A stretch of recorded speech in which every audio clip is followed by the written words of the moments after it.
Hey, what's going on, peoples? It's We The People here, coming to you with a Legends of Runeterra video. Yes, I am back. Camera on deck. Yeah, we're gonna be putting camera in this video. So I'm hype. I'm definitely hype. I mean, I know you guys haven't seen me in a little bit. You know, we haven't had the intro, the camera intro. We haven't done that a little bit. So, had to bring it back. Right. We're not gonna try to do intros for too long. But in this video, we won't have any gameplay. We will be just going over our lineups. Well, not our lineups, but our confirmed lineup for seasonals. So if you're interested in maybe a lineup that you want to play, that you figure will be good going into seasonals, then this might be the video for you. If not, if basically you were just looking for a specific lineup, then this is probably not the video for you, because I'm gonna be going over my personal lineup. How I usually construct lineups is I take one, or if I get really lucky, two decks that I have really been playing a lot, and I try to make a lineup. Basically, I try to find that piece or that last deck that kind of connects the other two. So that's usually how I try to construct lineups. Sometimes it's not the best decks, sometimes it is the best decks. It really just depends on what I've been playing to climb. I did make it to Masters pretty fast this season, so I did have the comfort of actually playing, in my personal opinion, probably both the two decks that I'm playing right now are in top 4 decks easily. So it was pretty easy to make my lineup. I think, well, actually no, it was easy to come up with the two decks, because like I just said, I've played these two decks religiously, but coming up with that last deck to connect the other two is the hardest part. So alright, let me take you guys over to Runeterra so you guys can understand what I'm talking about, because I do have, I'm just gonna take you guys over there, because on Runeterra I do have a bunch of different decks here, right? As you can see, there's a bunch of different decks that I was trying. So I do have two versions of Echo Jinx, one being more consistent, the other one being more options. Like I did talk about in the community tab for my YouTube, I did talk about that. So yeah, you guys already know about that. Next few decks are Katarina Leona, Pantheon Varus, Sejuani Gangplank, Annie Kindred, Ezreal, Seraphine Victor. This is the Kaizen special. Oh, I'm sorry, let me slow down. This is the Kaizen special. Kaizen helping with this deck. This is Gwen Zed, Nora Darkness, aka Nora Vagar, and then last but certainly not least, TF Swain, right? So these are the decks that I was looking at to basically complete the triangle of, I knew 100%, okay, so these are the two decks that I 100% was bringing. Echo Jinx, 100%, I'm bringing Echo Jinx. I don't care if people counter it. I don't care if people literally just completely shit on this deck. I do not care. I'm bringing this deck because this is the deck I've played the most. I've literally played probably this season over 70-80 games with Echo Jinx. So there's no way I'm not bringing this deck. I'm just trying to be honest, I was just trying to figure out which variant I want to bring, honestly. And the second deck I knew I was gonna bring was GP Sedge. I really like this build, to be honest. It has some spicy tech cards, so I was really leaning on bringing this. I didn't really have another version of it because one of my teammates did help, well, not help, but one of my teammates did make a really good version of GP Sedge, and I pretty much just agreed with it. So yeah, but as you can see, there is 1, 2, 3, 4, 5, 6, 7 different decks that I'm trying to fit into that last keyhole, right? And that's the hard part. Like, when you have 2 decks that you're like, all right, I'm 100% bringing these decks. I don't care what my strategy is. I don't care what I'm trying to do. I'm 100% bringing these 2 decks, right? Once you have that, finding that third deck can be extremely difficult, because now not only is it not based off of like experience and things that you yourself have played, but it's also gonna be more based off of stats, and sometimes stats are right and sometimes stats are wrong. So it's, you know, it's a give or take. So what I was thinking, honestly, what I'm probably gonna end up playing is TF Swain, GP Sedge, and some kind of Echo Jinx. That's probably what I'm gonna settle on. I've been testing out Katarina Leona. I think it's decent, but I don't know if it makes the cut, only because this is like a very champion centric deck. If you literally, I mean, same thing with Echo Jinx, but I feel like at least we have predicts here. This deck has almost no draw, I don't think. So if we don't draw, like, it's literally just Pale Cascade. If we don't draw our champs, we're boned. We're completely boned.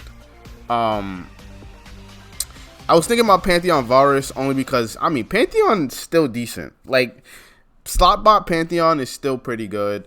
And I think Varus kind of slots in, to be honest. This could probably, I think this is good how it is. Pantheon Varus is probably, could probably slot into these decks. The only issue I had with this is that if we're playing Pantheon Varus, then we kind of want to play into Aatrox, but 9 times out of 10, I want to be banning Aatrox. So I was just like, if I'm bringing Echo Jinx and I'm also bringing GP Sedge, then I 9 times out of 10 want to be banning Aatrox, because both these decks are bad. Well, not bad. Both these decks are okay. So Echo Jinx is okay into Aatrox. Like, you have to high roll. GP Sedge is bad. Like, it's not good. Like, unless they play Aatrox and you drop Sedge, like, it can definitely be difficult. I think between both of these decks is probably an okay matchup. It's winnable. It's not like completely losable, but definitely not favored. But Pantheon Varus is favored into Aatrox. So it's like these 2 decks are doing one thing, and then this deck's doing another thing. So it's like you don't really want that in your lineup. So that's what made me be like, all right, I don't think I'm gonna play Pantheon Varus. And to be honest, it was kind of the same with the rest of these decks. Like Ezreal, Seraphine, Victor is kind of the same thing. Like, it's really good into Aatrox.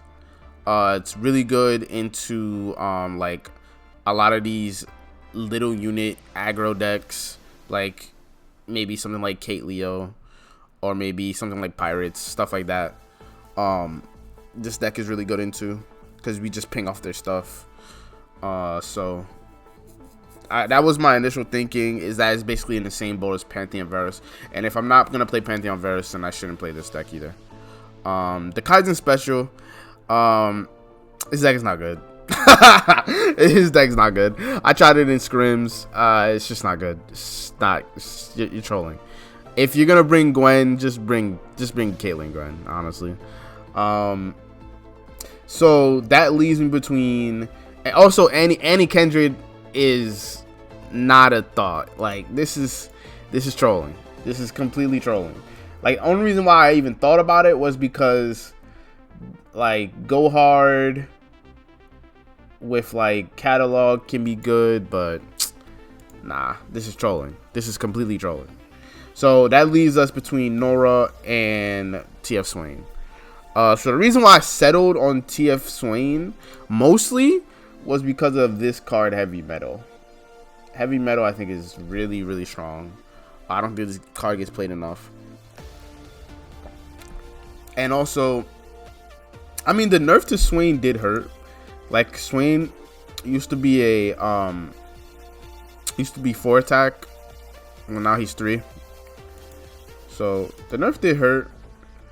But I think Swain is still fine. I think he's still playable for sure. And I mean, between what I think is gonna be very prevalent at seasonals, I think there's gonna be a lot of aggro. And TF Swain poops on aggro, and so does GP Sedge. And Echo Jinx just has to get slightly lucky to beat any aggro deck. So that's what made me really be like, all right, I think this is my lineup. I mean, of course there are gonna be some lineups you're gonna fold to, like any lineup with Feel the Rush, Aatrox, and any kind of like Shurima, you're basically folding to, like, completely. But there's always gonna be that nightmare lineup that you're not gonna beat. So I feel like there's not really like right now there's no triangle kind of like lineup that's like good into almost everything, because that lineup loses to triple aggro. So it's not really that good in my personal opinion. But hopefully you guys understand. Those are my thoughts for my seasonal decks. So what we will do before we end is I will leave you guys with the decks.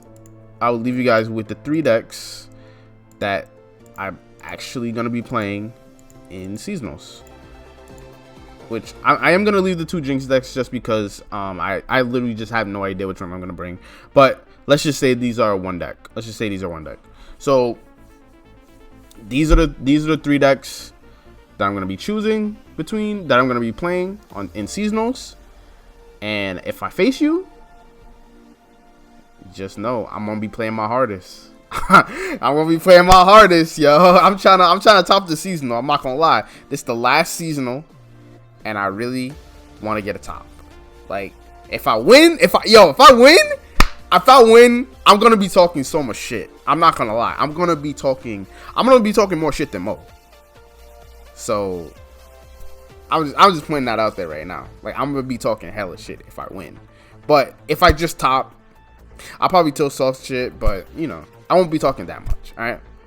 But I'm gonna leave this one off here. Appreciate everybody that watched to the end.